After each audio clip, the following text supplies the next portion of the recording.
nationale, la CDN 3.0 et de son plan national d'adaptation, intégrant des objectifs ambitieux en matière d'énergie renouvelable, d'agriculture durable, de foresterie et de gestion des ressources naturelles. Notre plan national de développement, Tchad Connexion 2030, ambition de mobiliser 30 milliards de dollars américains sur 5 années à travers 268 projets structurants pour accroître le PIB de 60% et de sortir 2,5 millions de nos concitoyens de la pauvreté. Cette transformation audacieuse repose sur un principe simple, faire de la vulnérabilité climatique this un moteur d'innovation transformation is et de bold résilience and it exemplaire. Le depends lac on Tchad, a simple autrefois principle, that mer is making intérieure climate prospère, vulnerability s'est vite a peu à driver of peu de sa innovation subsistance and et de ses exemplary promesses. resilience. Lake Chad, Son déclin alimente les tensions, previously a prosperous les internal migrations et les sea, conflits. is becoming Le lien entre lower and climat, lower in its paix level, et sécurité n'est pas and une its abstraction decline académique. is actually fueling tensions, migration and conflict. C'est une réalité quotidienne, tangible, qui exige une réponse The link between intégrée et climate, solidaire peace des and nations. security is also not just Aucun some mur, academic aucune abstraction. frontière It is a et aucune reality armée that ne everyone saurait faces on a contenir day-to-day les basis, conséquences du which désordre requires an climatique. integrated response Face and à la a- gravité and du a moment, mutually supportive il ne nous response on the reste part qu'une of voie, nations. celle de la No sea, solidarité no et de l'action. border, and no army Nous devons will be able arriver to contain the consequences of ici à climate Belém disorder. et raviver la flamme de la volonté In the collective, face of the severity non par of this intérêt, pivotal moment, mais we par have devoir. only one way forward, that is Notre way of génération solidarity possède and les action. moyens We technologiques, must revive here in les Belém ressources the financières flame of collective et surtout willingness, la not- conscience morale not pour out of inverser interest, but out of la tendance. duty.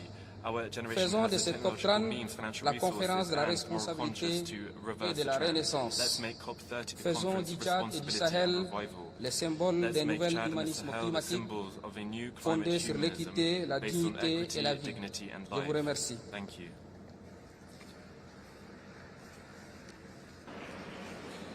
Thank you, Your Excellency. Distinguished delegates, this brings us to the end of our national statements for this morning. I thank the interpreters for their flexibility. We will now suspend the delivery of statements of the high-level segment and resume in this room at 1500 hours. I declare this joint meeting of the COP, CMP and CMA suspended. Thank you